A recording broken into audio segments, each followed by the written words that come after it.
En Radio Intereconomía, Sin palos en las ruedas, dirigido por Javier Font. Este programa te lo ofrece tu farmacia de confianza con el apoyo de Vidafarma.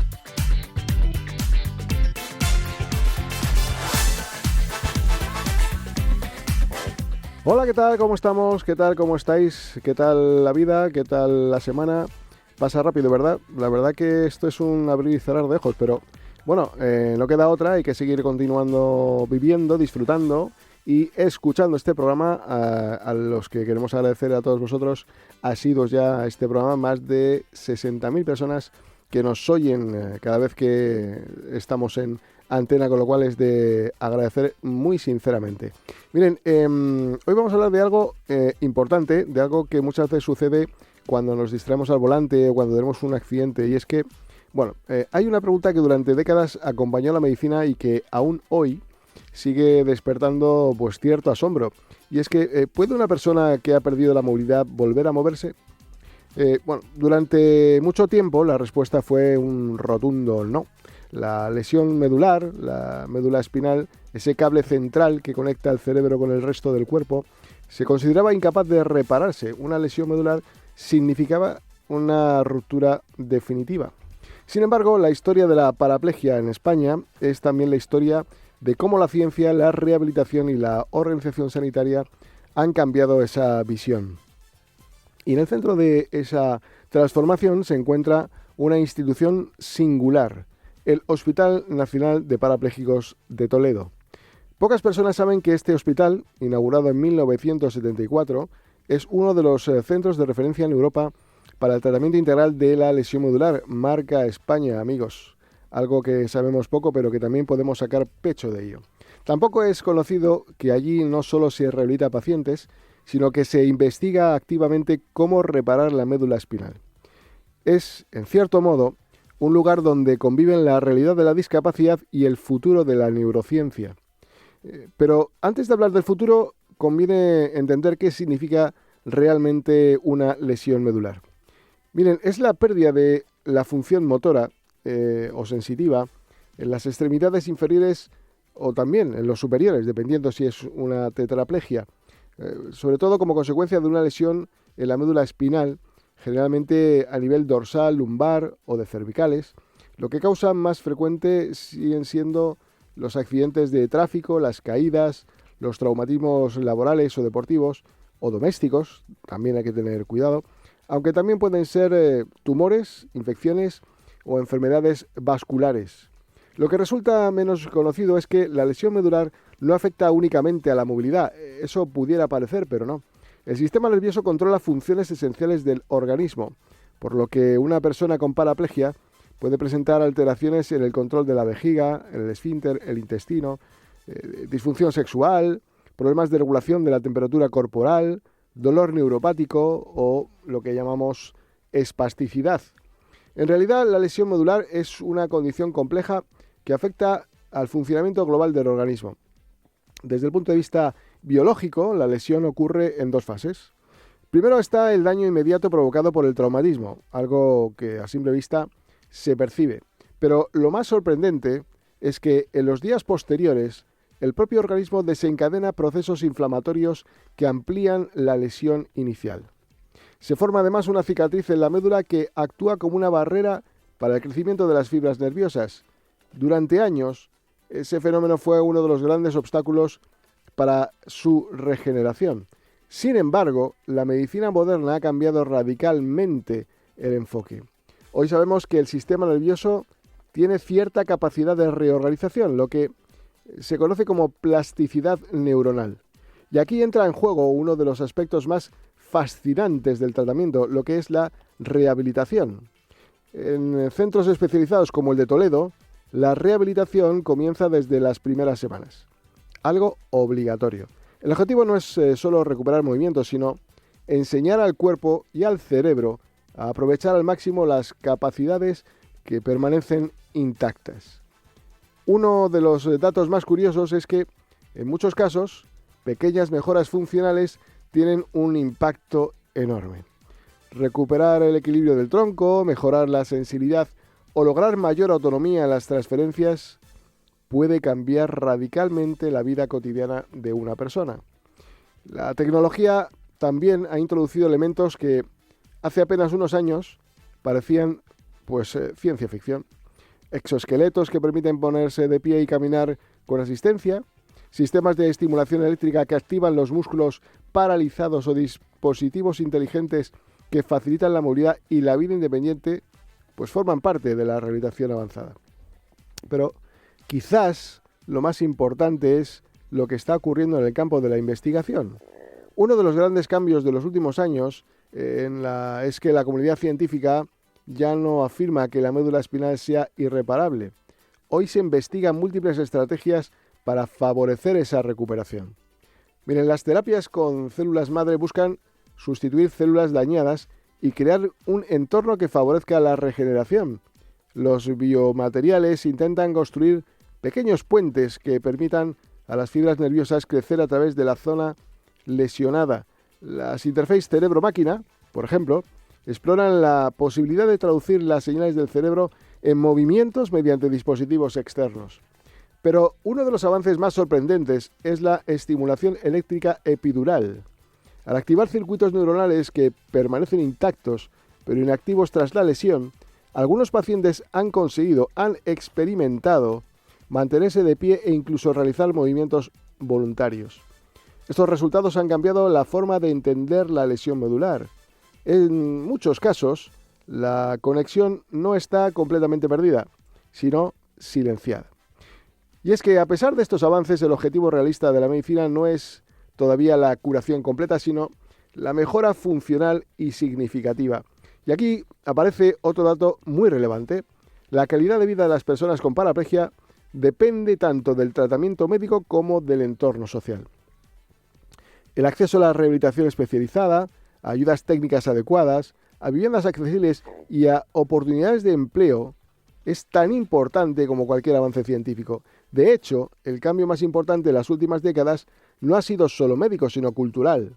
La paraplegia ya no es concebida únicamente como una enfermedad, sino como una condición que requiere apoyos para garantizar la autonomía y la participación social. Es decir, no es una enfermedad, es una lesión. El Hospital Nacional de Parapléjicos de Toledo simboliza precisamente esa visión integral. Allí conviven la asistencia clínica, la investigación biomédica, la rehabilitación avanzada y la formación de profesionales. Es todo un ejemplo de cómo un sistema sanitario puede organizarse para abordar una condición compleja desde todas sus dimensiones. El futuro de la reparación de la médula espinal probablemente no vendrá de una única solución, sino de la combinación de varias, de terapias celulares, de estimulación eléctrica, rehabilitación intensiva y desde luego de la tecnología avanzada. La neurociencia ha demostrado que el sistema nervioso tiene una capacidad de adaptación mayor de lo que se pensaba y que la recuperación puede producirse incluso años después de la lesión. Quizá la cuestión más importante, la más sorprendente es esta. El verdadero progreso no consiste solo en regresar o en regenerar neuronas, sino en reconstruir proyectos de vida. Hoy muchas personas con paraplegia, con lesión medular, ya estudian, trabajan, practican deporte y participan plenamente de una sociedad. Por eso, cuando hablamos de reparación de la médula espinal, de esas lesiones medulares, no hablamos únicamente de un desafío, hablamos también de algo científico. Hablamos de dignidad, de autonomía y de la capacidad de la medicina y de la sociedad para ofrecer oportunidades reales. Y en lugares como Toledo, cada día, esa esperanza se convierte en trabajo, en investigación y en historias de superación que demuestran que el futuro de la lesión medular ya no es la resignación, sino todo un progreso. Comenzamos.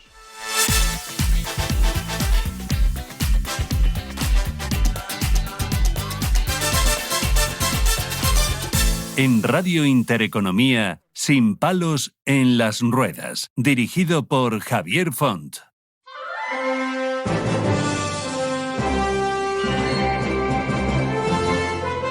Hola de nuevo, soy Paula, fisioterapeuta del Centro de Atención Temprana Pasito a Pasito, y hoy quiero aprovechar este espacio para dar visibilidad al síndrome de Mowat-Wilson. El 28 de febrero se conmemora el Día Mundial de las Enfermedades Raras, y aunque este programa no se emita exactamente ese día, quiero aprovechar este mes de febrero para hablar de ellas, para informar y para dar espacio a realidades que todavía son poco conocidas. El síndrome de Mowat-Wilson es una enfermedad genética poco frecuente que aparece desde el nacimiento y afecta al desarrollo global del niño.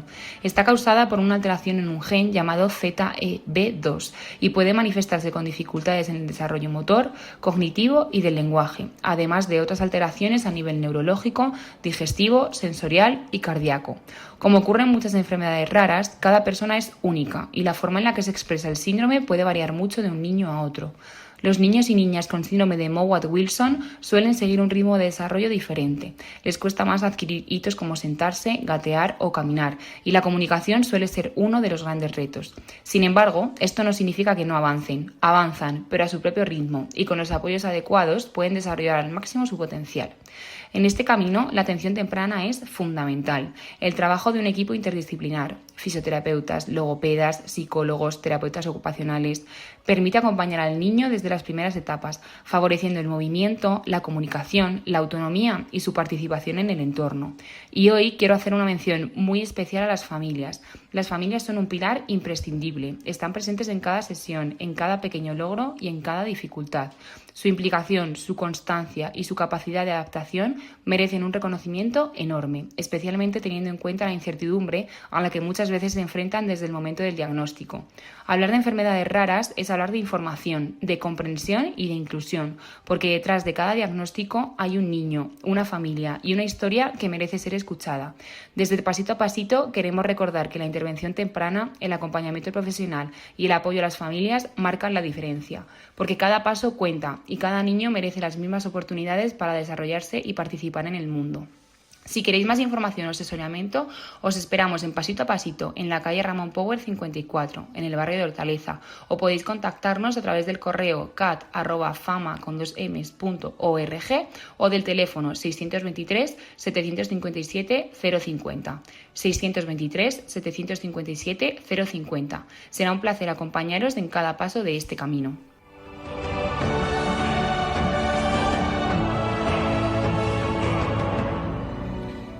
Bueno, pues nada, pues fenomenal. Ahí iremos a Pasito, claro que sí, como otros tantos programas que tiene la Federación, como APER, Asistencia Personal, que es la aplicación para conseguir un asistente personal o buscar un trabajo como asistente personal también. Bueno, múltiples problemas de los que iremos hablando. Y es que ahora vamos a hablar con vamos a hablar de nuestro principal tema, que es la lesión medular. Bueno, en España cerca de 1000 casos hay al año sobre accidentes o lesiones medulares que de alguna u otra manera, a través de accidentes de tráfico, deportivos, incluso fíjense, yo conozco personas que cogiendo mal una ola del mar también han tenido pues esa lesión medular, que en algunos casos son recuperables, otros no. Bueno, es un mundo, la verdad, muy desconocido, aunque cada vez se conoce más gracias a personas y a gente que sabe tanto de esto. Y es que para ello también hemos contactado con alguien muy experto, con el director del Laboratorio de Reparación Neural y Biomateriales del Hospital Nacional de Parapléjicos de Toledo, con el doctor Jorge Collazos. ¿Qué tal? ¿Cómo estamos, doctor? Gracias por la invitación. Muy bien. Muchísimas gracias por atendernos y sobre todo por intentar darnos luz a algo que, la verdad que tenemos a nuestro alrededor muchos casos, sobre todo de accidentes de tráfico, lo que más diría yo, pero de otras circunstancias también. Y es que nadie está a salvo de estar bien y al día siguiente pues tener una situación compleja. Y por ello yo quería preguntarle, doctor, ¿qué es una lesión medular? Bueno, es un daño de la médula espinal. La médula espinal, para que nos hagamos una idea, está ubicada debajo del cerebro y es la estructura que conecta el cerebro con los músculos y con otras estructuras corporales, ¿no? Es la vía de conducción de los impulsos nerviosos que provienen de nuestro cerebro. También hace lo contrario, transmite sensaciones que tenemos en todo el cuerpo a través de la médula espinal para llegar al cerebro, es decir, nos permite enterarnos del mundo sensorial del cuerpo y también moverlo. Las lesiones simplemente son agresiones de diferentes tipos que destruyen la arquitectura del tejido neural y acarrean una serie de consecuencias que ya has mencionado muy bien en la introducción. Digamos que podemos hablar de una especie de cable conectado con el cerebro al que de repente ha sufrido un corte o no, porque cuando se habla de lesiones completas o incompletas, ¿a qué nos estamos refiriendo? Sí, bueno, dos cosas. Primero, la palabra completa e incompleta simplemente hace referencia a que tengamos o no tengamos control voluntario del movimiento debajo de la zona de lesión. Pero no significa necesariamente que estén interrumpidas todas las conexiones. Uno puede tener algunas conexiones buenas y no ser capaz de usarlas voluntariamente. Pero bueno, es un término clínico para indicar que la persona es incapaz de mover nada debajo del nivel de la lesión. De todas formas, tenemos que pensar que no son exactamente cables. Sí que es cierto que el cerebro está hecho de neuronas y las neuronas tienen una prolongación finísima, finísima, finísima que se llama axón. Tiene unas pocas micras de ancho, pero es muy larga, puede tener metros de largo. Y estas prolongaciones, estos axones se interrumpen con las lesiones. La situación es que no podemos soldarlos como si fueran cables, por eso, por ejemplo, Frankenstein no pudo existir porque no se pueden soldar esos cables, la cabeza con el cuerpo no se puede soldar, sino que tenemos que conseguir que los axones de las neuronas vuelvan a crecer y vuelvan a extenderse a lo largo de la médula espinal para buscar reconectarse con las neuronas que también están dentro de la médula espinal. Así que digamos que es un proceso de una célula biológica que tiene y que implica crecimiento de la propia célula, crecimiento de estas prolongaciones llamadas axones. De alguna manera, digamos que estamos cortando la información que va del cerebro a las extremidades, también a la sensibilidad, a los esfínteres, en fin, quiero decir que de ahí radia absolutamente toda la información que va a nuestro cuerpo. Claro, no somos a veces conscientes de la cantidad de funciones que tenemos. La mayoría de la actividad que tenemos las personas, los organismos, es una actividad automática, que no pensamos exactamente cómo hacerla, cómo coordinarla, nos damos cuenta cuando la perdemos. Y dentro de eso, por ejemplo, está todo el sistema nervioso autónomo, que se llama así realmente por eso, porque va autoorganizado. Toda la función de los esfínteres, la micción, por ejemplo, el control cardiovascular, el control intestinal, etcétera, está controlado también por estas vías y se afectan de forma dramática tras las lesiones. Así que una lesión no solamente acarrea, como decíamos, pérdida de sensibilidad, pérdida de movimiento, sino también tiene toda una plétora de disfunciones que son fundamentales para la vida de las personas. Y a veces también acarrea consecuencias negativas, como dolor neuropático, la espasticidad, que también has mencionado anteriormente, y otra serie de circunstancias que son realmente conflictivas para el buen funcionamiento. Claro, la gente cuando una persona la ve en silla de ruedas no sabe la cantidad de circunstancias que le puede rodear por esta patología en concreto. Ya no hablamos de otras, sino de lo que es otras que a veces también afectan a la médula. La esclerosis pues también tiene alguna derivada, en fin, algunos aspectos también de otras patologías que también pueden afectar, pero la gente lo desconoce. Entonces, me gustaría diseminar esto un poco para informar, para ver por qué ocurren estas cosas. Por ejemplo, afecta a la sensibilidad, afecta a el funcionamiento de la vejiga, de cómo uno puede miccionar o no puede miccionar, si se abre el esfínter o no se abre el esfínter, si se vacía o no se vacía. De ahí uno de los principales problemas que tienen las lesiones medulares es las infecciones de orina, porque al no vaciar, pues evidentemente hay un pozo ahí de gérmenes importantes consecuentemente. En definitiva, ¿por qué ocurre paso a paso, caso a caso, esta serie de circunstancias que le he nombrado? Bueno, básicamente hay que entender que todo el cuerpo está de una manera muchas veces directa y otras veces un poquito indirecta bajo control del sistema nervioso. Es decir, a nuestro páncreas para la función endocrina llegan terminaciones nerviosas, a los músculos, a la piel, a todos los órganos que tenemos, a la vejiga, al intestino, todos están inervados. Y esa inervación es por excelencia lo que permite que se contraigan. Todo lo que hacemos las personas o fundamentalmente está basado en movimiento. Lo que alguien puede hacer es mover la mano, dirigir, etcétera. Así que el sistema nervioso tiene que poder comunicarse con todo el organismo y a su vez tiene que censar todo el organismo. Entonces, para entender por qué se producen tantas patologías asociadas a este tipo de daños, pues lo que tenemos que ver es todas las vías de comunicación que tenemos dentro de la médula espinal, que hay diferentes tractos axonales, es decir, diferentes grupitos de axones de neuronas que están localizadas en varias partes del sistema nervioso y que controlan cada una de estas funciones. Naturalmente, dependiendo de la localización y de la extensión de la lesión, pues la función que se afectará puede ser una u otra. Por ejemplo, en las lesiones cervicales, como en la parte cervical tenemos las neuronas que controlan los movimientos de los brazos, naturalmente una lesión cervical pues nos va a llevar a una cuadriplegia, nos va a hacer perder el movimiento de los brazos y la sensibilidad.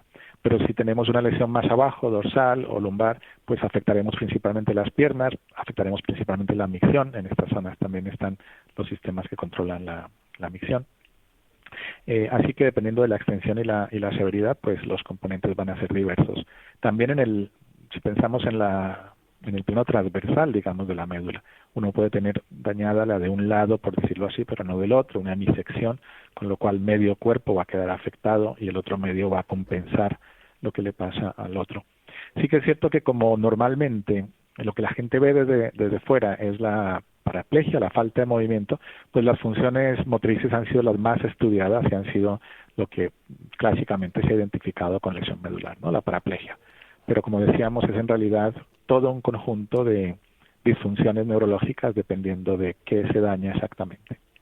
Claro, luego si hablamos, por ejemplo, de esos movimientos involuntarios, lo que son los espasmos, tampoco se ve muy... La gente no lo conoce, quiero decir, el que tiene una lesión medular sabe que eso puede ser un sobreesfuerzo o una sobrecarga de ese músculo de tanto tiempo paralizado. No sé si es también un error en la información que le traslada el cerebro al cuerpo, porque hay que diferenciar entre lo que es espasmo y es espasticidad, ¿no? Son dos cosas muy relacionadas pero distintas, ¿no? Efectivamente. Hay que entender que las neuronas como tal, lo que se llama el soma, el cuerpo de la neurona, está ubicada tanto en el cerebro, pero también hay neuronas dentro de la médula espinal.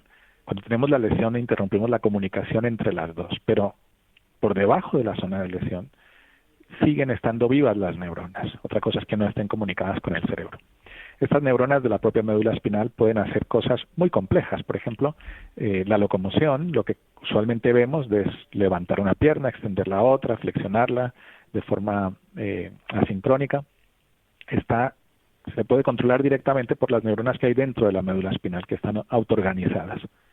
Y cuando esas neuronas que están autoorganizadas pierden el control del cerebro, digamos, del sujeto, pueden pasar a estar bajo el control de las entradas sensoriales. Es decir, alguien te toca la piel o te extiende una pierna o hace algo, pues esa información que genera este contacto o ese movimiento que alguien ha impuesto en la pierna se transmite hasta la médula espinal y se activan todas estas neuronas intrínsecas de la médula espinal, pero como ya están desconectadas, muchas veces lo que se activa pues es una contracción espasmódica, es decir, un movimiento brusco, una contracción que a veces incluso es rítmica, la pierna se pone a oscilar, se puede producir un clonus.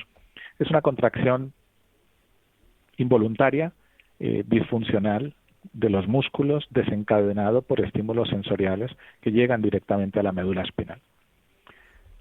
Digamos que la médula espinal pasa a estar controlada por la información sensorial. Naturalmente esto es una cosa que también tiene sus ventajas.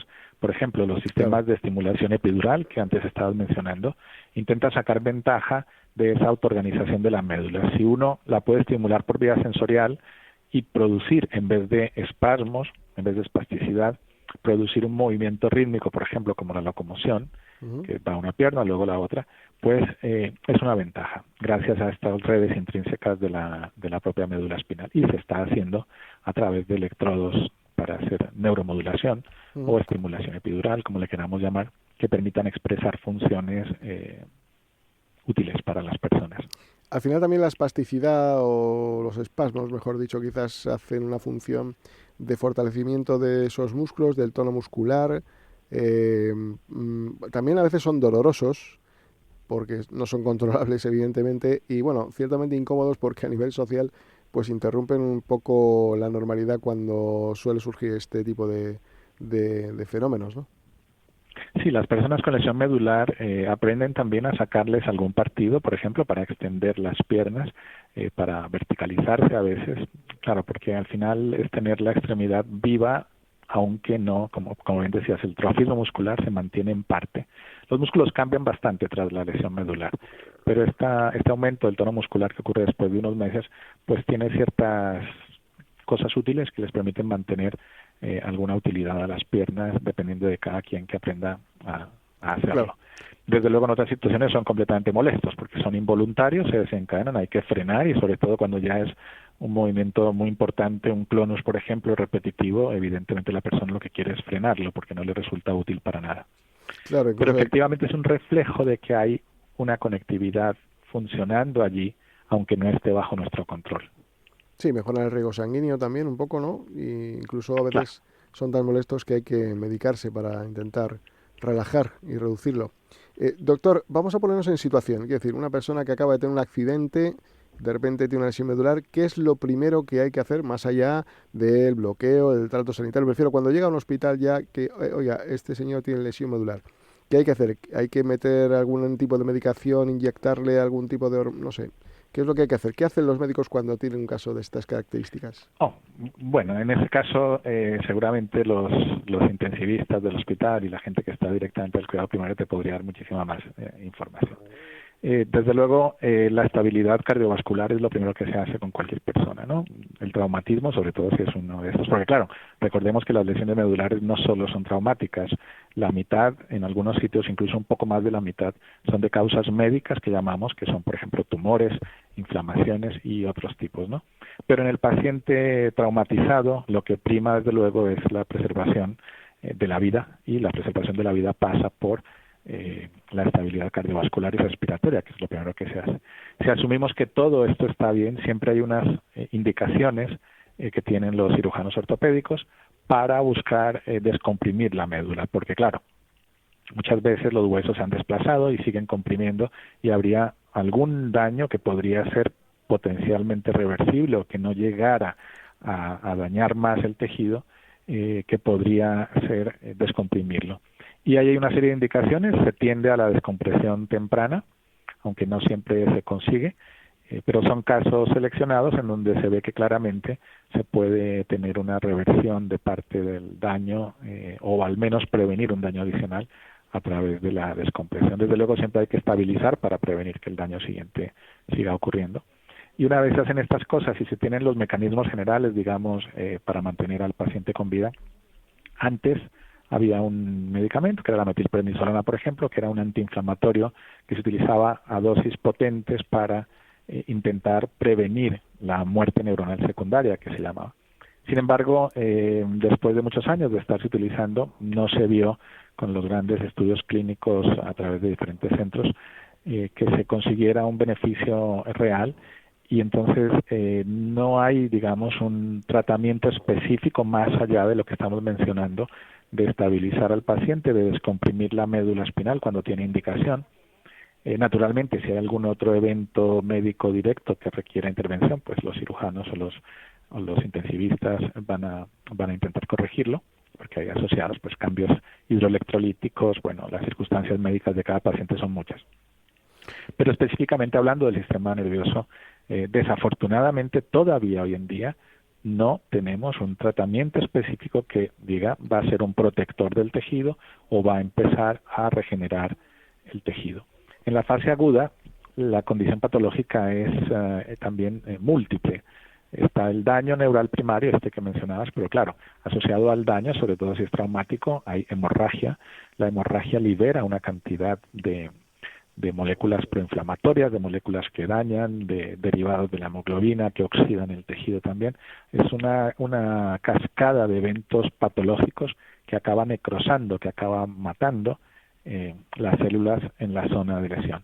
Se mueren todos los tipos de células, se mueren las neuronas, se mueren las células gliales, se mueren las células que hacen los vasos sanguíneos, y al final todo este tejido necrosado se reabsorbe, es decir, desaparece, y quedan cavidades, se licúa, se llama la palabra patológica, y son cavidades que no tienen nada, tienen líquido, un líquido parecido al líquido cefalorraquídeo, al principio, bueno, células inflamatorias y demás, pero se quedan ahí. Cuando las lesiones son muy grandes o muy fuertes, rompen también los envoltorios de la médula espinal, que son las meninges, y con las meninges rotas entran fibrolastos, como los que nos producen una cicatriz en la piel, pues entran fibrolastos a la médula espinal de forma masiva y esas cavidades se llenan de fibrosis. Así que no solamente tenemos el daño neural, sino que tenemos una serie de consecuencias secundarias asociadas al daño y que terminan en cavitación y fibrosis, que son un impedimento adicional a la lesión. Uh-huh. No se utilizan todavía, hoy en día, no hay un solo tratamiento aprobado para prevenir estos eventos y facilitar la regeneración después de la lesión medular. Y doctor, hablando un poco de lo que es la rehabilitación funcional, claro, estamos hablando de una lesión que no es recuperable a día de hoy, que bueno, podemos mantenernos con la electroestimulación, con algunos dispositivos con tecnología y tal, pero la rehabilitación funcional, ¿cuál es el objetivo real o principal de la rehabilitación? Es decir, ¿qué funciones se pueden recuperar? ¿Qué papel tiene la fisioterapia neurológica? De alguna manera, ¿qué esperanza da lo que es la propia rehabilitación funcional? Bueno, lo primero es un poco recalcar que en el Hospital Nacional de Parapléjicos hay todo un equipo multidisciplinar, se abordan todas las patologías asociadas de forma integral por diferentes tipos de especialistas, médicos y desde luego fisioterapeutas, enfermería, todos los componentes. Y además, como bien indicadas, también toda la parte social de la persona, porque evidentemente perdemos el movimiento, pero no perdemos la capacidad social y no perdemos nuestra identidad personal, ¿no? Así que, claro, naturalmente la persona tiene que reintegrarse a la vida. ¿Cómo se reintegra a la vida? Es la cuestión. Bueno, primero, naturalmente, dependiendo de la extensión de la lesión, las posibilidades son mayores o son menores en cuanto a recuperar función. Las lesiones incompletas tienen un grado muy grande de recuperación funcional, no tanto porque se restituyan las funciones originales, sino porque la parte que no está lesionada permite compensarlas. El ejemplo que decíamos antes, si solamente se nos daña un lado de la médula, pues el otro lado nos permite funcionar. Así que una pierna va a acabar trabajando el doble que la otra. No es exactamente así, pero bueno, es bastante parecido. Si no podemos hacer algo con las piernas, lo hacemos con los brazos, así que desplazaremos utilizando unas muletas o en una silla de ruedas o demás. Siempre esto va a ser un proceso y la rehabilitación se encarga de conseguir que la persona pueda utilizar la función neurológica residual para hacer las tareas y su vida de una manera o de otra. Y claro, en ese proceso la rehabilitación cuenta con estrategias, cuenta con la electroestimulación, cuenta con las ortesis, las prótesis, cuenta con robots, por ejemplo, para rehabilitar, cuenta con una gran cantidad de tecnología que viene de muchísimos sitios y orígenes que se va a adaptar a cada paciente según sus necesidades para conseguir el mejor resultado funcional que pueda tener. Naturalmente son tecnologías que permiten suplir funciones o que apoyan la ejecución de las funciones, pero que desde luego no restauran el tejido neural, que es tan importante y que es necesario también perseguirlo como objetivo, porque no podemos estar simplemente aceptando una realidad que está ahí. Evidentemente está la lesión con todas sus limitaciones, pero tenemos que seguir persiguiendo la vía original, la vía que tendría que ser el buscar también una serie de curas. Lo que pasa es que la palabra cura en este caso es a su vez igual de compleja, porque ¿qué es la lesión medular? Estamos hablando de daños en circuitos neurales que son muchos, son diversos, en diferentes localizaciones. Digamos que la lesión medular no es una sola, cada paciente tiene su lesión medular. Y claro, para cada paciente habrá que buscar qué sería la mejor intervención que se podría hacer para ayudar, ¿no?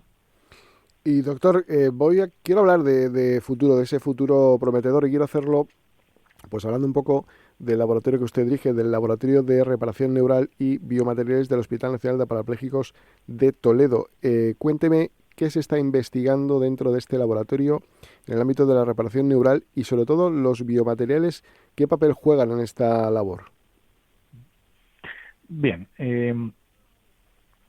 si uno quiere intentar reparar las lesiones, asumiendo que el daño ya ha ocurrido, que siempre va a ocurrir un daño importante, variable en función, como decíamos, de la intensidad del trauma o de la compresión que se tenga del tejido y demás, podríamos pensar diferentes aspectos, ¿no? Clásicamente la medicina ha contado con fármacos ¿qué nos pueden apoyar? ¿En qué nos pueden ayudar los fármacos en esta situación?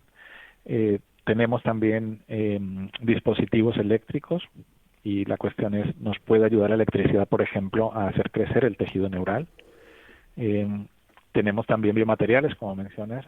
Los biomateriales se han hecho, un marcapasos está hecho de biomateriales, es decir, un material puede ser cualquier cosa que se aplique en el organismo, cualquier material, para intentar suplir una función o para inducir una respuesta biológica. En el caso de la lesión medular, hay dispositivos electroestimuladores implantables para el dolor neuropático, para ayudar con diferentes tipos de problemas, pero hasta hoy no se ha utilizado la estimulación eléctrica de forma regenerativa. Se han hecho algunos ensayos en pacientes hace una década o dos, en donde se intentaban, por ejemplo, poner campos eléctricos continuos para aumentar el crecimiento, pero esos ensayos no llegaron a buen término.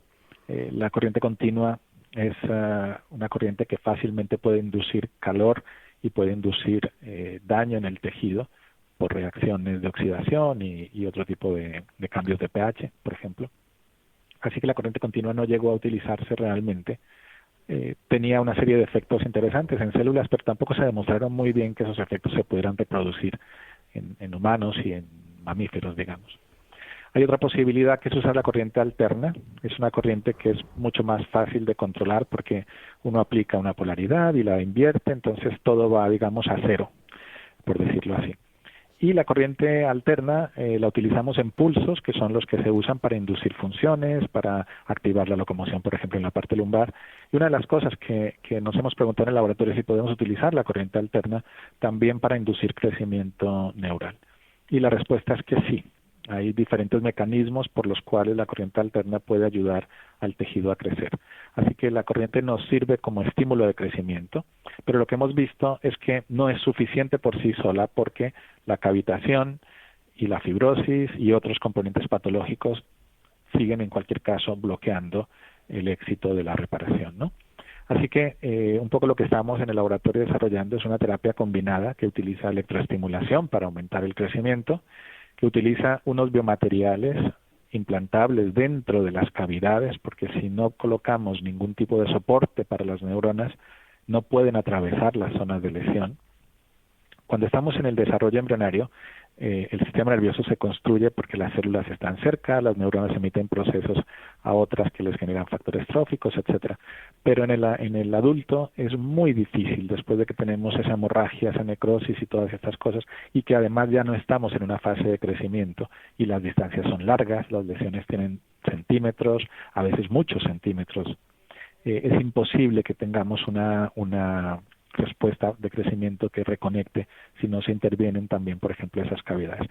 Y ahí es donde los biomateriales, que los hay de muchos tipos, se puede utilizar como biomaterial una proteína, el colágeno, muchísimos tipos de materiales. Nosotros nos inclinamos por materiales electroconductores, porque como utilizamos electricidad para inducir el crecimiento, pues también los materiales electroconductores puestos dentro de la zona de lesión nos ayudan a distribuir la electricidad y a activar el crecimiento.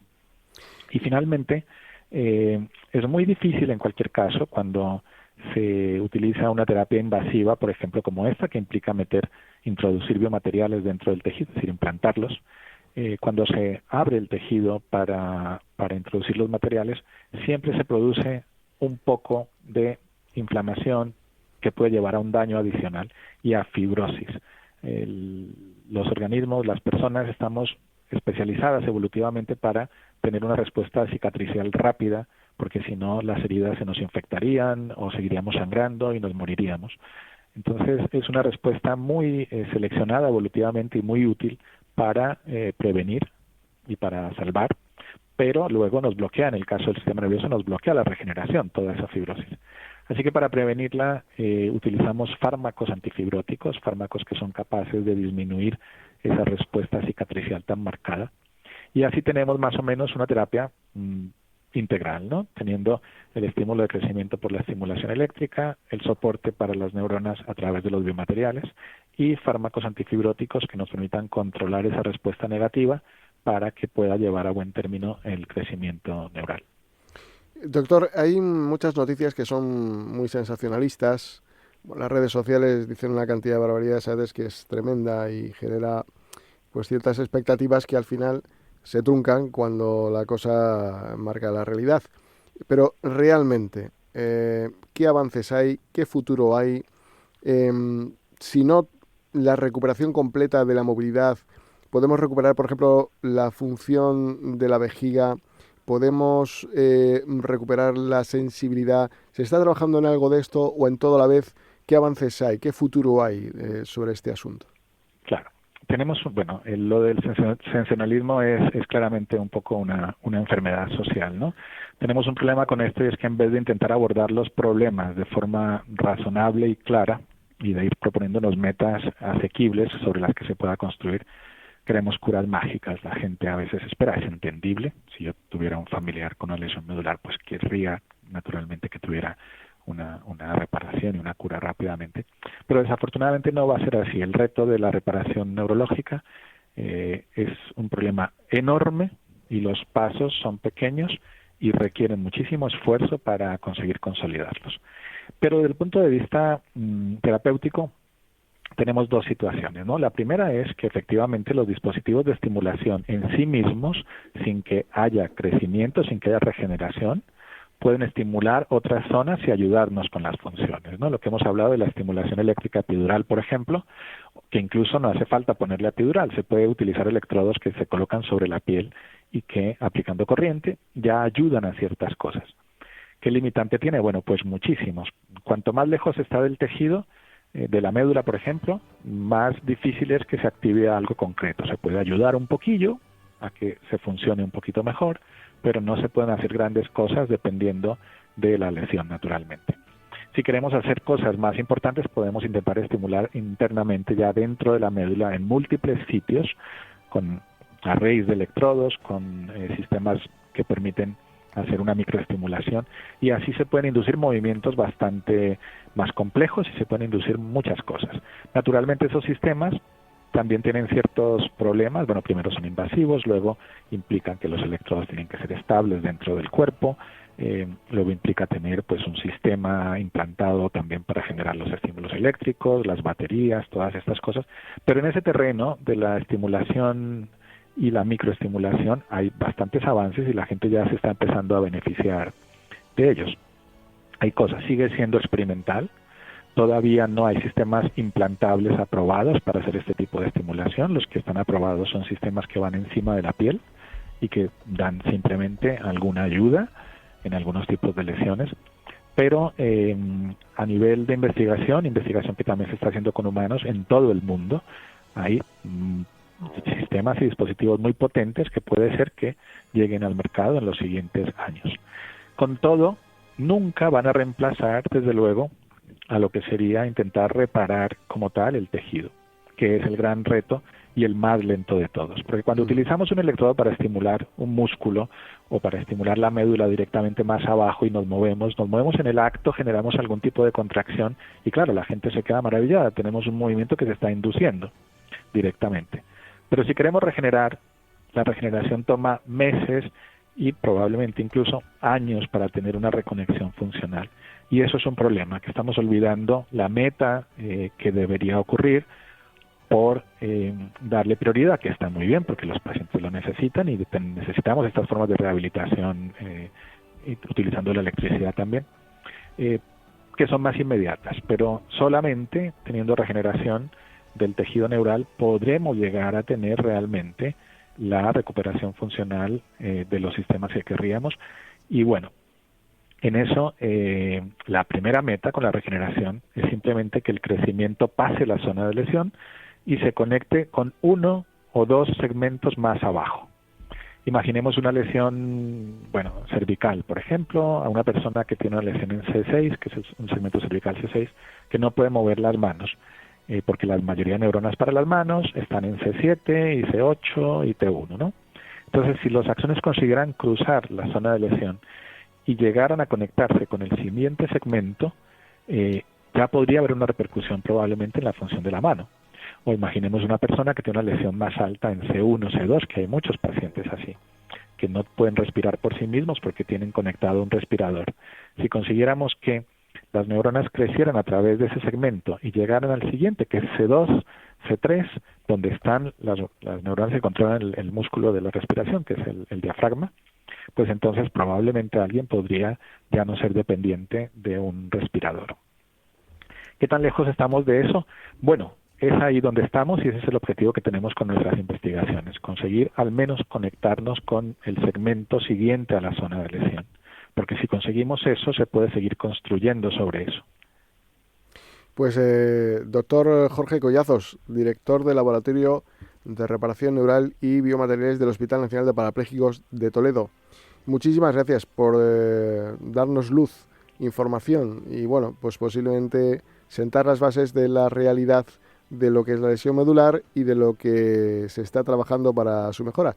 Mucha suerte, muchos éxitos, porque serán los éxitos de esta humanidad y desearle, desde luego, lo mejor a usted y a todo su equipo. Así que espero que nos volvamos a encontrar. Pues muchísimas gracias por la invitación y gracias por los buenos deseos también a vosotros. Claro que sí. Buen día. Nosotros nos quedamos. Continuamos.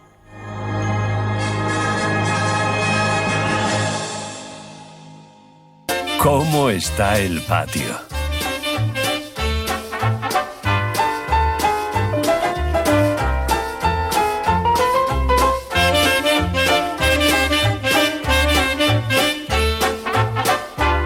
Don Tony Medero, ¿qué tal? ¿Cómo estamos? Muy bien, don Javier. Aquí Que estamos, ya jefe. queda poco para la Semana Santa. Ya queda poquito. Yo las torrijas estoy esperando todo el año, que yo soy del equipo de que habría que cambiar ya esa tradición y Sí. que las torrijas fuesen de todo el año. Para ponerse morado. Claro, ¿qué pasa? ¿Que el azúcar y la canela solo se hacen en Semana Santa? Pues igual que el roscón de Reyes, que está riquísimo. Y Claro, se pero puede eso es a los que les guste el roscón. A mí como A el mí roscón tampoco, me empacha, vale. Pues entonces me puedo esperar de un año a otro, pero las torrijas Sí. no. Oye, ¿qué nos traes hoy? Pues traigo, como siempre, noticias frescas, noticias diferentes, curiosas. Esta vez, además, a los oyentes que tengamos que sean... a mí me gusta la palabra friki porque friki en realidad literalmente es algo diferente. Simplemente es algo diferente.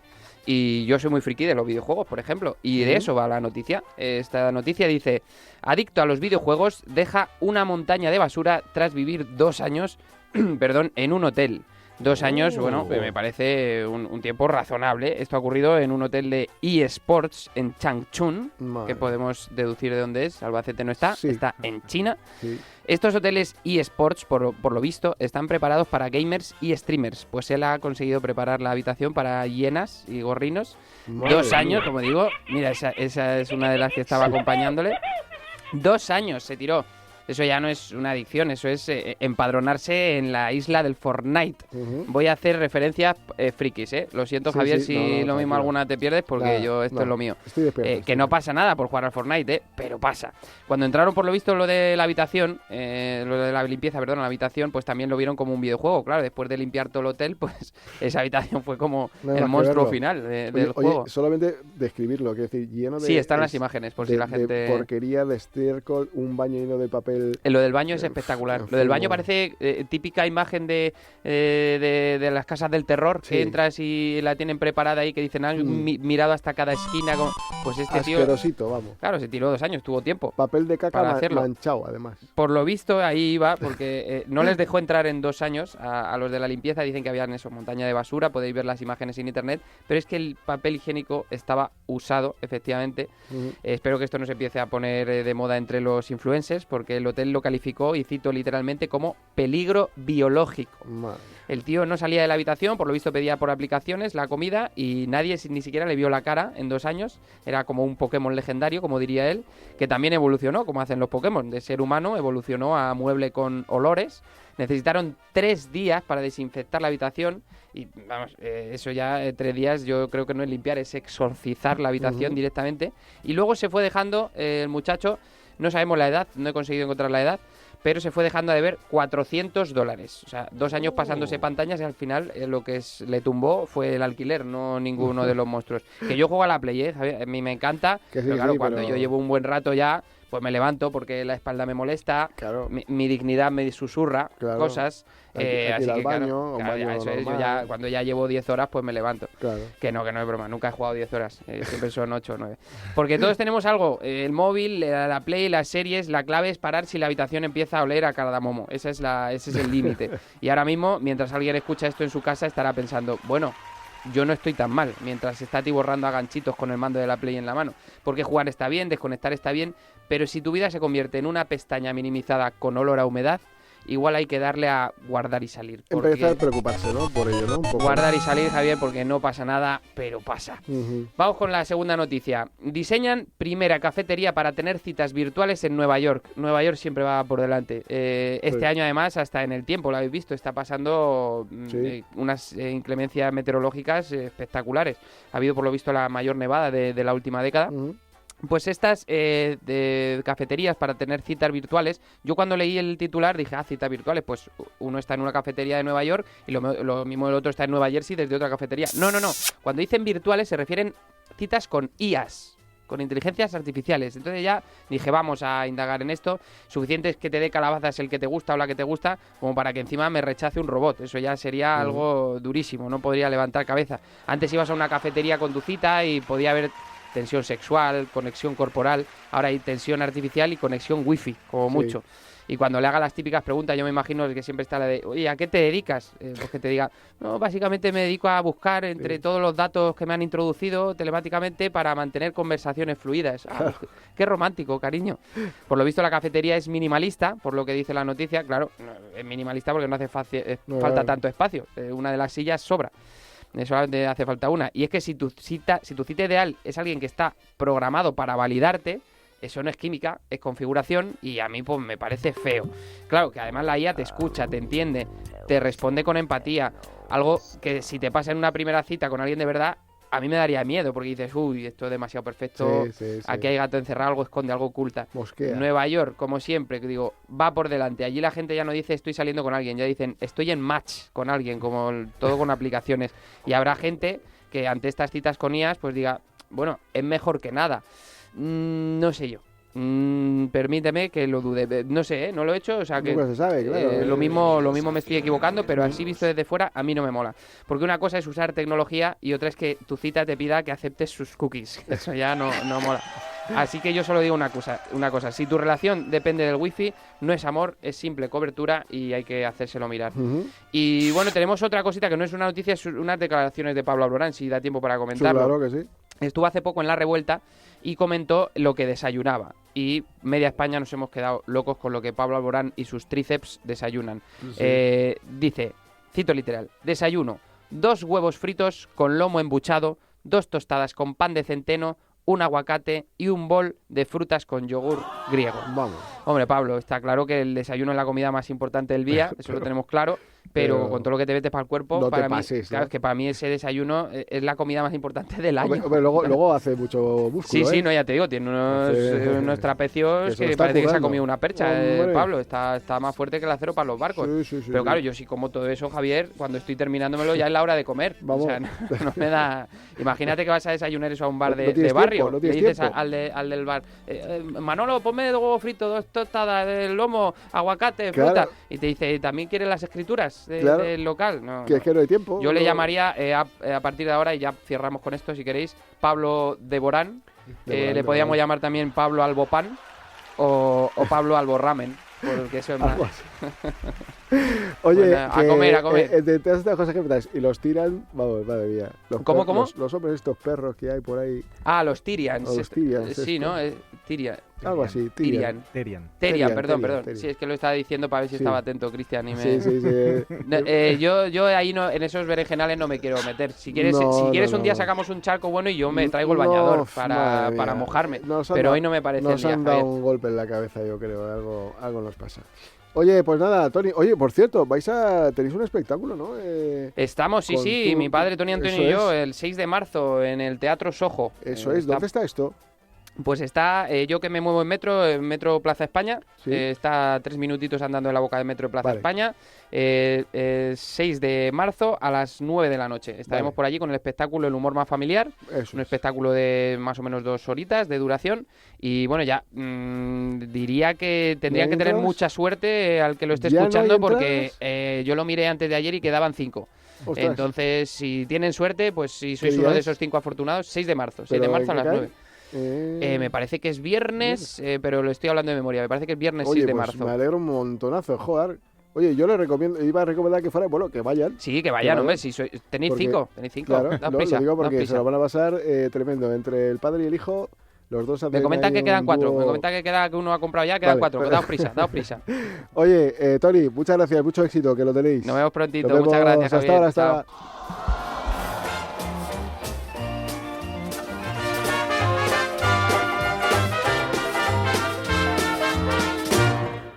En Radio Intereconomía, Sin palos en las ruedas, dirigido por Javier Font.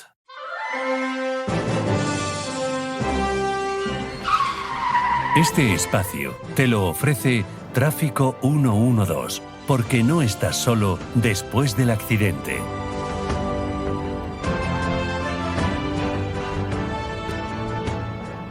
Bueno, pues vamos a hablar de algo que nos toca muy de cerca, de lo que es la humanización de la sanidad, de algo que se empieza a oír hablar, que es la atención centrada en la persona. ¿Qué es hablar de esto? Pues hablar de atención centrada en la persona es hablar de uno de los cambios más profundos que están o que está experimentando el sistema sanitario y sociosanitario en los últimos años. Miren, durante décadas la organización de la asistencia se ha basado en la enfermedad, en los procesos clínicos y en la estructura del hospital. Hoy, sin embargo, el foco está cambiando significativamente. El centro ya no es la patología, sino la persona. En este contexto, la experiencia del Hospital Fundación Instituto San José de Madrid, centro de referencia en rehabilitación, cuidados de media y larga estancia, daño neurológico y también en lo que es la atención de la cronicidad compleja, representa un modelo especialmente relevante y bajo la dirección médica del doctor Eduardo Llamazares, el hospital ha impulsado un enfoque que integra atención clínica de alta complejidad con humanización, personalización y acompañamiento integral. Bueno, pues en este sentido queremos saludar al doctor Eduardo Llamazares, director médico del Hospital Fundación Instituto San José. ¿Qué tal, doctor? ¿Cómo estamos? Muy bien.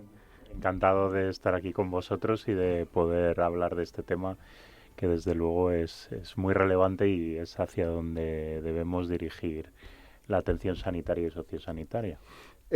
A mí cuando me hablan de humanizar la sanidad me causa cierta sonrisa, porque si la sanidad no está humanizada, ¿qué es lo que va a estar humanizado al final, no? Pues bueno, creo que a lo largo de las últimas décadas, con el aumento de la tecnificación y de la resolución de problemas asistenciales complejos, se ha ido dejando un poco de lado el origen de la atención sanitaria. La atención sanitaria en origen siempre fue considerada y era muy humana, muy cercana, centrada un poco en el pesar y con una parte importante de la relevancia también tanto del paciente como de la familia, pero ese aumento de la tecnificación pues nos fue haciendo alejarnos un poco del paciente para centrarnos mucho en la enfermedad, y eso hizo en algunos casos incluso que parece que tratamos enfermedades y no personas.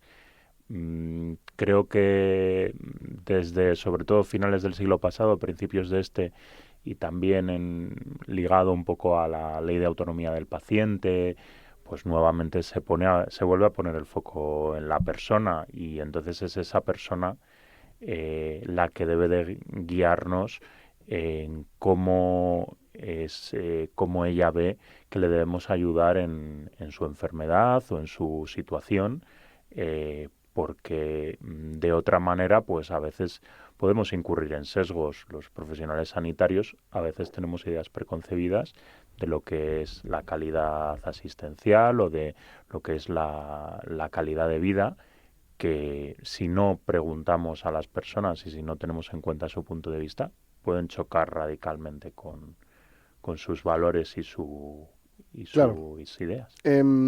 O sea, digamos que a lo mejor nos hemos centrado más en lo básico y elemental, que es la parte clínica, ¿no? Y hemos dejado ese factor a veces psicológico también, ¿no? Porque creo que es importante también, por ejemplo, en esa humanización, el hablarle al paciente que nos entienda, cuando es relación médico-paciente, el tranquilizarle, el acompañarle, el templarle en momentos complicados cuando antes va a entrar a un quirófano, el explicarle detalladamente. Quiero decir que esa parte es la que quizás nos estamos dando cuenta ahora que significa mucho a la hora de relación médico-paciente y con el entorno hospitalario, ¿no?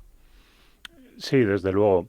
Creo que hace falta también acercar un poco más el mensaje a las personas. En este contexto de tanta tecnificación y de tantos avances en la resolución de patologías que antes no tenían solución, pues bueno, hemos avanzado mucho técnicamente y pudiendo aumentar esperanza de vida y incluso calidad de vida también, pero en el mensaje yo creo que a veces no somos suficientemente buenos. Creo que recientemente, por ejemplo, tenía oportunidad de compartir una conversación con responsables de una universidad del grado en medicina y les trasladaba también la importancia de incorporar dentro de la carrera esta comunicación y este acercamiento a la persona atendida, porque a veces los médicos y otros profesionales sanitarios hablamos en un lenguaje que no es comprensible para las personas. Como si fuera chino. Sí, y la persona sale de la consulta o sale de la atención. Nervioso o peor. Y si le preguntas ¿qué te has dicho?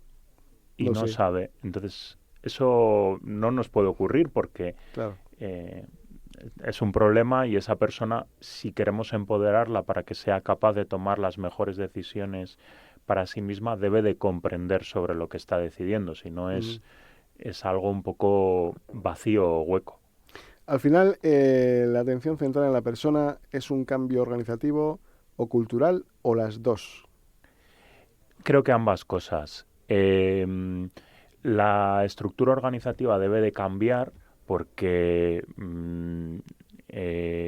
poner al paciente en el centro significa que en una serie de procedimientos habituales, como por ejemplo el ingreso, la visita médica y demás, se incorpore un tiempo para que quede reflejada de alguna manera la voluntad y deseos de esa persona y tengamos tiempo para que las personas comprendan cada paso que se va dando en su atención.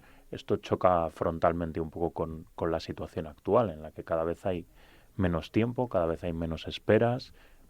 Bueno, no tiene por qué estar necesariamente reñido si sabemos incorporar, yo creo, nuevas tecnologías y nuevos circuitos que nos permitan integrar esto. Y luego un cambio cultural. Sigue habiendo bastante resistencia dentro de las organizaciones a incorporar la voz de las personas atendidas. Es verdad que esto se ha ido avanzando mucho en los últimos años y cada vez es menos, pero creo que debemos de trabajar más en ello y de verdad incorporarlo a nuestro día a día y quitarnos un poco nuestro gorro de profesional y ponernos el gorro de si yo fuese la persona atendida, me gustaría que esto me lo dieran hecho o que verdaderamente me lo explicaran. Empatía. Sí. En el fondo es empatía, ¿no? Sí. Y doctor, aterrizándolo ya sobre el terreno, ¿qué cuestiones concretas podemos encontrar en el hospital que dirige? Pues nosotros trabajamos tanto la parte asistencial con la serie de programas que ha comentado previamente como la parte de la discapacidad, ¿vale? En el área de discapacidad tenemos tanto atención temprana como una residencia de discapacidad intelectual y unos centros de día de discapacidad física e intelectual, ¿vale? En el área residencial intentamos incorporar lo máximo posible las preferencias de los residentes con discapacidad intelectual para que tengan voz y se tengan en cuenta sus preferencias en el día a día, y también con los pacientes que atendemos en el área asistencial puramente dicha. Tenemos una unidad de cuidados paliativos en la que esto, bueno, pues esa personalización se intenta llevar al máximo. Incluso en algunos casos hemos trabajado con otras entidades para, por así decirlo, cumplir últimos deseos. Por ejemplo, las personas que tienen mascotas, les damos la posibilidad de que puedan estar con ellos durante su ingreso. Tenemos una pequeña zona en la que pueden hacer reuniones familiares, en ocasiones especiales, ver una película, o sea, cosas que un poco son del día a día de todos nosotros cuando no sufrimos ninguna enfermedad, pero que parece que cuando aterrizamos en un centro sanitario quedan totalmente desplazados y el centro se convierte en el proceso que estamos sufriendo, cuando creo que si somos capaces de integrarlo en la cultura y en la organización, pues no tiene por qué quedar todas estas cuestiones de lado. El otro día tuve una reunión con un hospital, no voy a decir el nombre, pero no por nada, porque además se han puesto muy a disposición y con amplias ganas de avanzar, porque claro, son estructuras de hace muchos años. Luego los recursos humanos pues tienen esa zona de confort que es complicado ir modificando, etcétera, etcétera.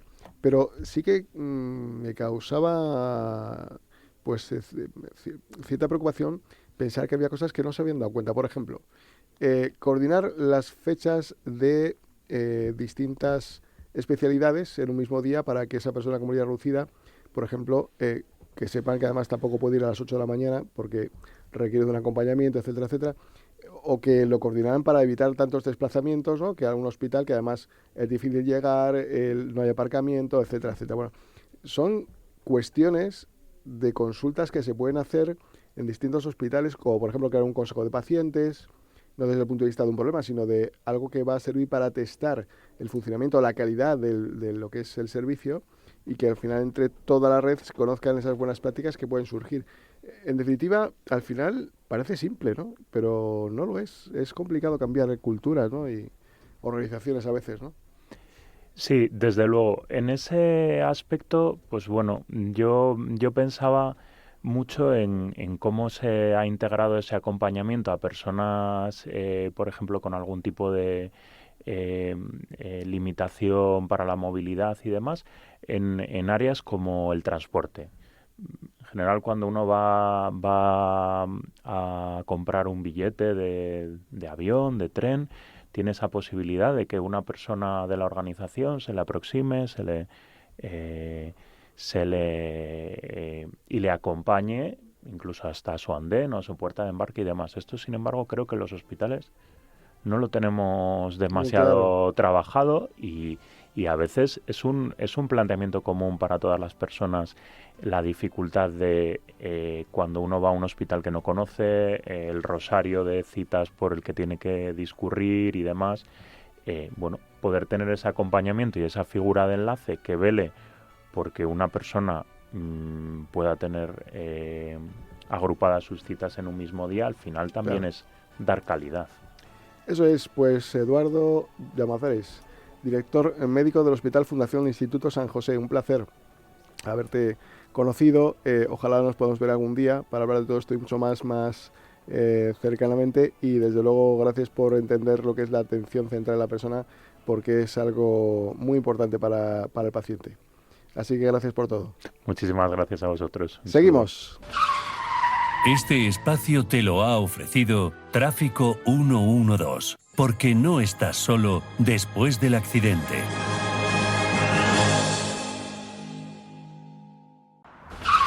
Un accidente no solo detiene tu coche, puede detener tu vida.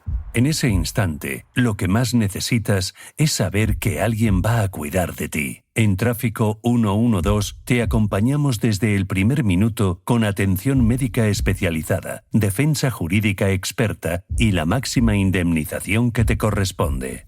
No importa cómo ocurrió, importa que no estés solo. Llama ahora al 900-877-808. Tráfico 112. Nunca te sentirás solo.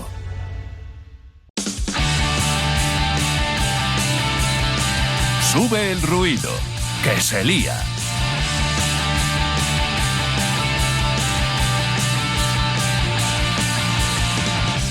Bueno, pues nada, Elena, ¿qué tal? ¿Cómo estás? Elena García. Muy bien, Javier. ¿Y Bien. tú qué tal? Pues bien, aquí, trabajando un poquito. Un poquito, sí, Esperando que nos cuentes cosas, que nos vamos de viaje, ¿no? Nos vamos de viaje y mira, se me eriza la piel. Nos volvemos a Nueva York. Vámonos. Me gusta mucho hoy traerte esto porque no sé si lo sabes, pero yo estuve una temporada allí en Nueva York y bueno, pues tú sabes la frase de ¿eres un tiburón o eres un pez? Sí. Pues en mi caso, en ese sentido, hablando de accesibilidad y estando en Nueva York allá en el 2016, Sí. hablar de este tema era bastante complicado. Como ya sabes, yo tengo una discapacidad invisible, Sí. en mi caso en la sordera, aunque no lo parezca, y he traído varias cosas aquí para contar un poco la historia, el storytelling, nunca mejor dicho, Sí. esto de que estamos en Nueva York, Sí. y he traído la bolita de Nueva York, la típica que sale como en Solo en Casa, Sí. para decir, ¿vale? Con nieve flotando. Con nieve flotando, con la Estatua de la Sí. Libertad. Luego un paquetito de los típicos billetes triturados de la Reserva Federal. Que todos sacan pasta. En todos sacan pasta. Obviamente los Claro que americanos sí. son así. Aunque te destrocen el dinero, te cobran por ello. Está bien, Exacto. sí. Luego he traído el equipo FM. El equipo FM es un aparato que se utiliza para poder escuchar al profesor dentro de la universidad, que en este caso estuve en Stern, en Estados Unidos. Me especialicé en finanzas corporativas. Y por último, este es un mando, que es el mando que utilizo para el implante coclear, posición T, o si en algún momento no me apetece escuchar a nadie, directamente pues tengo aquí un botón, le doy y ya no oigo a nadie. Yo no sé si tendría uno de esos a mano para apagarlo siempre. Vamos. Totalmente. Sí. Entonces, bueno, Javier, un poco lo que yo vengo a traer hoy es lo poco accesible que es Estados Unidos, en este caso Nueva York, porque, bueno, te diría que es poco accesible a nivel... la palabra es... ¿De audición, por ejemplo? Bueno, de todo en general, o sea, lo que son calles, audición, a todos los niveles. ¿Ah, sí? Yo estuve, por ejemplo, en el museo, en el MoMA, y el MoMA, aquí en España, yo sigo reivindicando que exista bucle magnético y ya lo hay, pero en el MoMA no. Entonces, por ejemplo, para mí era muy difícil poder mantener como una persona Claro. normal. Bueno, pues al final la historia de lo que lleva el arte, la Mona Lisa, ¿no? Lo que ahí te puedes encontrar, o también lo que, bueno, pues todo tipo, ¿no? de cuadros. En este caso, por ejemplo, cuando te hablo en este sentido de accesibilidad, también me voy a la parte de discapacidad laboral. Porque en Estados Unidos, y hay una cosa importante que yo sé que tú estás de acuerdo conmigo, que el tener discapacidad no condiciona que te tengan que dar un puesto de trabajo porque No. sí. Absolutamente. Exacto. Estamos en ese error muchas veces. Sí. Exacto. Entonces tienes que demostrar las Tienes que cosas. estar preparado, formarte, estudiar. Correcto. Claro que sí. Y en mi caso, pues me encontré con 13 directivos que nos fuimos a Estados Unidos y yo era la pobrecita con discapacidad auditiva Ya. y que tenía que estar al mismo nivel. Cuando yo llegué a Estados Unidos, yo tardé 4 años en entender el castellano y 8 el inglés. Llego a Estados Unidos y mi nivel de inglés es bajo, pero no por nada, sino porque no lo entendía. Lógico. Entonces aquí tenía el equipo FM, que es el que me he traído, que tú imagínate a un americano con, ¿cómo te diría? Esa pronunciación que tiene. Tan clara, ¿no? Y Tan clara, sí, sí. efectivamente, y Todo lo tan contrario. rápida y con una terminología de finanzas corporativas que me costaba Madre mía. muchísimo. Pero ahí lo bueno que tiene es que la accesibilidad muchas veces viene de la persona. Entonces, mi conglomerado social, aunque fueran grandes tiburones, me veían a mí que yo también lo quería hacer. Claro. De ahí la frase, si quieres ser león, júntate con leones. Y en mi caso, pues fue así. Y bueno, pues la bolita también me identifica mucho, también muchas veces, lo primero porque sale en la novela En la Residencia de Elena, y también porque es importante recordar a veces lo bueno y lo que vas superando en tu vida. A nivel de Nueva York, yo te diría que todavía queda mucho por hacer, pero culturalmente curioso. hablando, en las empresas hay mucho cambio de mindset, que ¿Ah, es sí? cambio de mentalidad. ¿Sí? Sí, sí, ¿A sí. favor? A favor. O sea que fíjate que es curioso porque normalmente hablan de Estados Unidos, que es una maravilla en cuanto a temas de accesibilidad, y de Nueva York. La verdad que no había recibido esa visión, pero En finanzas sí que es sobre verdad todo. que posiblemente en la parte de otras discapacidades pues sea siempre más complejo, ¿no? Sí. Seguramente, y lo es. Y lo es y bastante. Pero es verdad que, como decimos, si tú luchas, estudias, te preparas, eres otro más en la sociedad, da igual que sea Nueva York, Estambul, España, lo que haga falta y el área que sea. Nueva York es la ciudad de las oportunidades y yo lo veo así y yo Claro. soñaba ser una gran financiera. Y fíjate, cuando volví se hablaba mucho en aquel momento de tecnología y yo en el 2008 ya llevaba una tecnología dentro de mi cuerpo y no entendía Claro. las cosas, ¿no? Claro. Y fíjate ahora cómo ha llegado la tecnología aquí. Qué importante muchas veces la conexión de una cosa con otra, en el que Estados Unidos puede dar miedo. Yo te haría la pregunta, ¿no? Ujú. Que es, ¿tú viajarías? ¿Tú volarías? Es algo que todavía no es accesible, ¿verdad? Claro, El es avión. complejo. Yo me gusta más el AVE que el avión, pero todavía no llegué a Nueva York, con lo cual Bueno, todo se tengo que andará. coger el avión. Eso es así. Los americanos siempre tienen algo, o sea que realmente es así. Así que Oye, sí. ¿hay algún premio por ahí, me han dicho? Ah, sí, bueno, claro, es ¿Qué que ha era pasado? una de las cosas que quería mencionar y bueno, pues mira, el Consejo Social de la UCLM, que es la Universidad de Ujú. Castilla-La Mancha, pues este año con Iniesta, que lo han premiado a él, Ah, sí, fíjate, de Albacete. con lo bien que me cae ese hombre. Era del Barça, pero bueno. Bueno, pero es de Bueno, Albacete, nos dio de Castilla-La mundial, Mancha. nos dio mundial, por eso le salva. Exacto.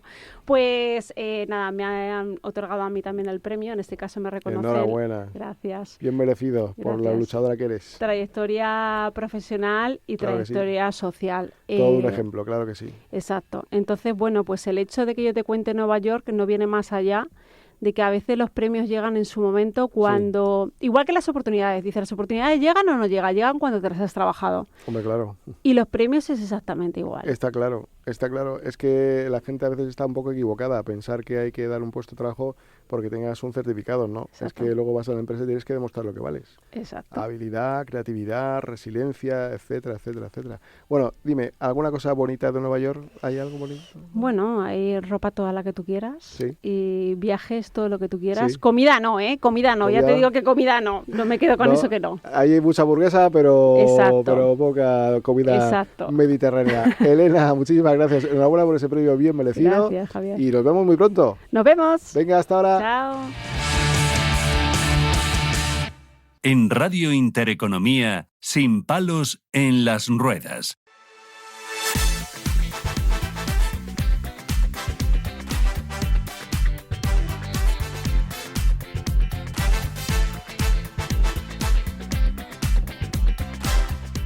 Pues nada, que vamos a hablar de algo importante, de algo que está muy de moda en los últimos años, los productos altos en proteínas que han inundado los supermercados. Yogures, panes, cereales, galletas, batidos, postres. Bueno, la verdad que a estas horas te entra un hambre de todo esto. Incluso productos tradicionales como la pasta o el pan llevan ahora en su envase un reclamo destacado: alto en proteínas o proteín. Lo que empezó como una oferta dirigida a deportistas se ha convertido en una auténtica ola de consumo masivo. Está impulsada en muchos casos por cambios en los hábitos alimentarios, el marketing nutricional y desde luego una creciente preocupación por la salud y el control del peso. Sin embargo, esta tendencia plantea pues algunas dudas, algunas preguntas muy importantes, como si realmente necesitamos más proteínas, si son todos estos productos saludables, o si estamos ante un fenómeno más comercial que nutricional. Bueno, pues para ello hemos contado una vez más con Andrea Márquez Díaz, que es nutricionista del Instituto Médico Europeo de la Obesidad, de IMEO. ¿Qué tal? ¿Cómo estás? Muy bien, Andrea? buenos días. Encantado de verte otra vez por aquí. Aquí Oye, estamos de nuevo. Bueno, pues que esta moda que viene ahora, ¿a qué viene todo esto? Bueno, a ver, a mí como nutricionista me alegra que le empecemos a dar un poco de importancia a la proteína, porque ha sido siempre una castigada, quizá por todas estas dietas proteicas también que tuvieron mucha fama pues hace entre 5 y 10 años, la dieta cetogénica, todas estas dietas.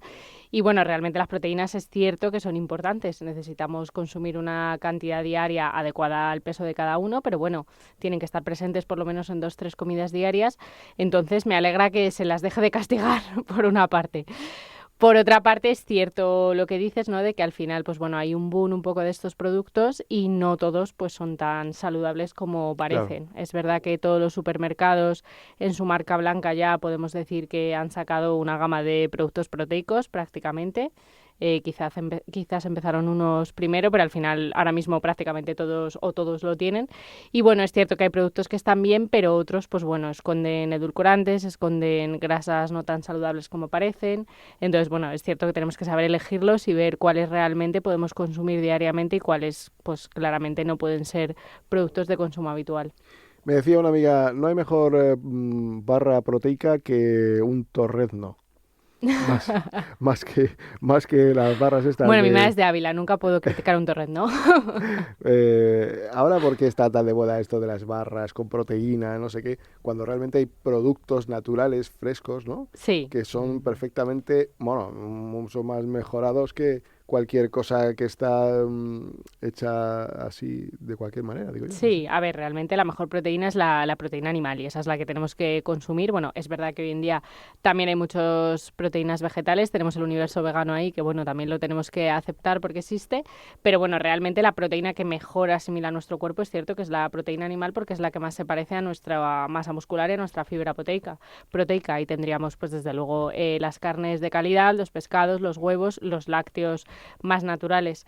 ¿Qué pasa con todos estos productos? Pues eso, que muchas veces, como hemos dicho, esconden edulcorantes, esconden espesantes, grasas de mala calidad y al final todos esos productos no pueden consumirse diariamente. Entonces realmente toda esta gama de barritas, batidos, yogures, flanes, puddings, pues todas estas cosas, a ver, pueden tener un pequeño hueco en algún momento cuando necesitamos ampliar los niveles de proteína diarios, aumentarlos un poquito, pero evidentemente no deben sustituir nunca pues una buena alimentación y una proteína natural de ese origen animal, que es la que realmente tenemos que tomar en nuestras comidas. Parece que se ha potenciado mucho esto pues por el tema del deporte, ¿no? Uh-huh. Los deportistas lo toman mucho, consumen, quieren aumentar su masa muscular, pero al final la proteína también engorda, ¿no? Realmente esta moda empezó en los deportistas, efectivamente, pero luego se trasladó un poco pues al resto de la población. Es verdad que la proteína calóricamente pues es potente y tiene unas calorías que pueden influir en nuestro peso si no las consumimos luego de forma adecuada. Entonces esto es una de las cosas que hay que mirar. Y luego eso, que si no son productos muy naturales, pues al final no debemos olvidar que son ultraprocesados y no debemos incluirlos con tanta normalidad en la dieta. Al final, si nos metemos en el universo de los batidos y los yogures, es cierto que los que son naturales, de sabor natural y que llevan un poco enriquecidos en proteína, que esa proteína sea suero lácteo o que sea caseína, se podrían tomar porque al final son lo más parecido a un lácteo un poco, pues bueno, aumentado en proteína, pero natural, pero cuando ya nos vamos a los sabores, a los puddings, que es lo que al final a la gente le suele gustar, más que el sabor natural, pues es verdad que llevan muchos componentes que no deberíamos consumir diariamente. ¿Cuál es el mejor y el peor alimento proteico? Bueno, pues para mí el mejor, soy gran defensora del huevo, que también ha sido muy castigado durante muchos años, y realmente la proteína del huevo es una proteína de muy buena calidad. Es verdad que tiene una cantidad más baja que a lo mejor un trozo de carne o de pescado, una ración de carne o de pescado, pero es una proteína muy buena. Y la proteína láctea, el suero lácteo, también es una proteína muy bien asimilada por nuestro cuerpo, porque realmente nosotros inicialmente somos mamíferos y bueno, los primeros años de nuestra vida tenemos que tomar una cantidad importante de El suero de lácteo, leche. hablamos de la leche. Sí, de la leche Correcto. normal, de la leche... Vale, ¿el huevo, la clara, la yema, las dos cosas? La clara es donde tiene la proteína, es verdad que la yema también tiene sus buenas propiedades. Y luego, por supuesto, cualquier carne magra, cualquier pescado azul también tiene una proteína de calidad. Oye, hay una cosa, leí yo una vez un libro que evidentemente decían que no estábamos haciendo bien tomar leche ya cuando éramos adultos, porque eso es como un proceso de la vida, que claro, evidentemente somos mamíferos, pero llega un momento que ya uno se desteta, ¿no? Como Sí. se suele decir. Y entonces, de alguna manera, claro, eso es como decían, un elefante no está todo el día tomando leche, ni un mamífero tampoco. Ujú. Sin embargo, luego comen pues frutos secos, tal, y un gorila es enorme, y un elefante es enorme, ¿no? Son metabolismos muy distintos, ¿no? Pero Sí. ¿Hay que beber leche siempre? ¿No pasa nada? A ver, es verdad que en la etapa infantil, pues por lo menos hasta la adolescencia sería recomendable sí tomarla. Luego es cierto que la edad adulta no la necesitamos tanto, aunque a mí sí me parece una proteína adecuada para consumir a lo mejor una vez al día, pues con el café o en algún lácteo, el queso, que también en España tenemos quesos de muy buena calidad, pues sí que se puede consumir, pero ya no sería necesario que fuera tan abundante, evidentemente, como en la etapa infantil. Pero es cierto que el suero lácteo es una buena proteína y que nuestro cuerpo asimila muy bien. Pues oye, Andrea, muchísimas gracias por venir del Instituto Médico Europeo de la Obesidad, DIMEO, gracias por venir. Ya saben que la proteína es buena, pero como todo en exceso, pues no es muy bueno. Así que nada, nosotros nos vamos hasta la próxima semana. Ha sido un placer, pásenlo bien, que sean felices. 24-7-365, paz, amor, alegría. Hasta luego, adiós. Este programa te lo ha ofrecido tu farmacia de confianza con el apoyo de Vidafarma.